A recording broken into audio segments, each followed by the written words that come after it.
Hi friends, today I want to tell you about my experience with the Pixel 8 Pro phone over the past few days. Honestly, I really like Pixel phones and, like the kids say, I'm a Pixel fan. Surely, like me, you also expect this phone to be smarter than any other smartphone. It's expected to get more updates than other phones. I'll tell you all about it by the end of the video. As for the price, I should also tell you that it's not as expensive as other flagship phones. So it seems like we've found a winning combination, right? Let's move on to the review. In recent years, Google has been trying to swim against the current. On the other hand, Apple and Samsung introduce their phones every year with very good hardware. But it seems like Google isn't very focused on hardware constraints and has somehow put all its focus on the smart part of smartphones. However, considering the vast amount of data Google has from you and me, its position in the realm of artificial intelligence and software, this strategy doesn't seem directionless either. That's why in the Pixel 8 unveiling event, the word AI didn't come out of the mouths of Google executives.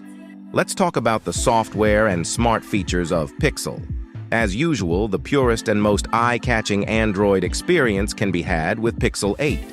This phone has Android 14 at its core, and it's incredibly smooth. But more importantly than anything else, Google promises 7 years of operating system updates and security support for the phone. If true, this claim could turn Pixel into the best phone in terms of software updates, ahead of Apple and Samsung. You get this phone now and enjoy its software updates until 2030.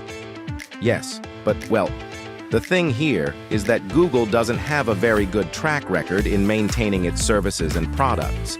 It has happened many times that it unveils a product now and then abandons it after a year or two. Even if Google wants to stick to its promise, I don't know how the Tensor G3 chip will meet the needs and capabilities of the next 7 years. The Pixel 8 always heats up, whether you're taking photos, browsing the web, or running a heavy game. Google says the Tensor G3 focuses more on artificial intelligence than anything else. You can see this in the software capabilities of the phone, too.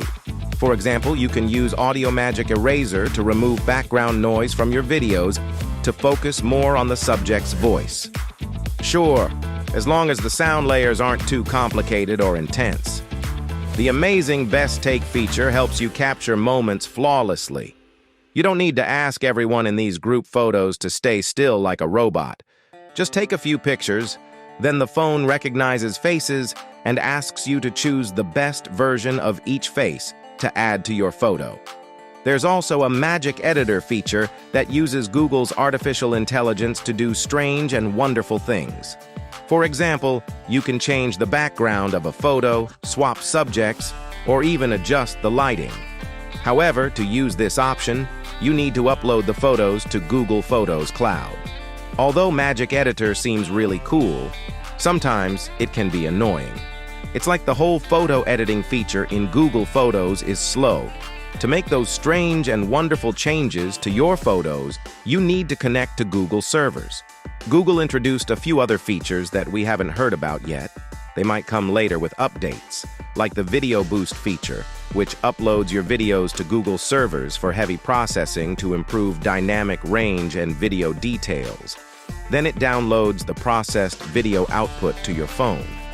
Or the combination of Google Assistant with chatbots, which is supposed to take Google's digital assistant capabilities to another level.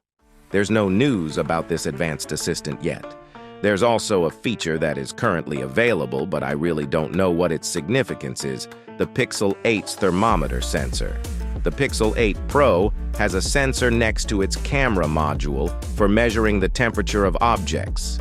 It's said that Google might get the necessary permissions in the future to measure body temperature with this phone. But currently, with the accuracy this sensor has, its results can't really be considered as a thermometer.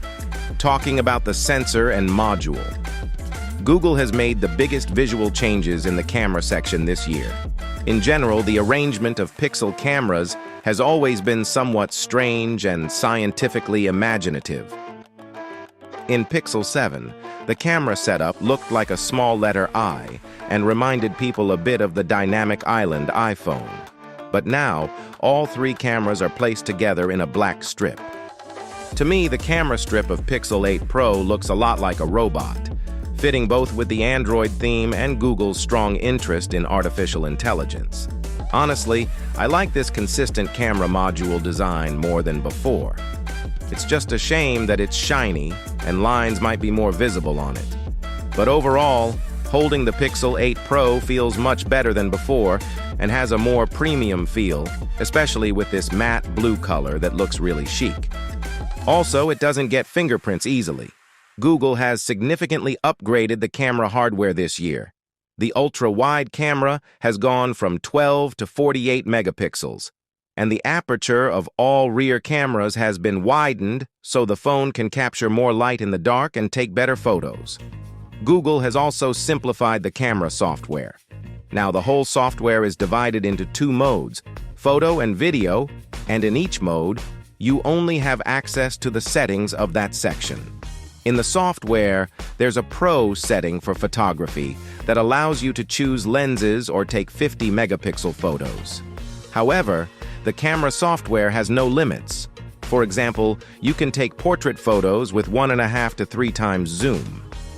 Why is that?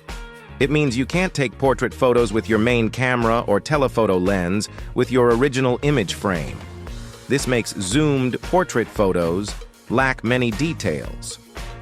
Or when your phone is in night mode, it doesn't allow you to select a lens in the Pro settings.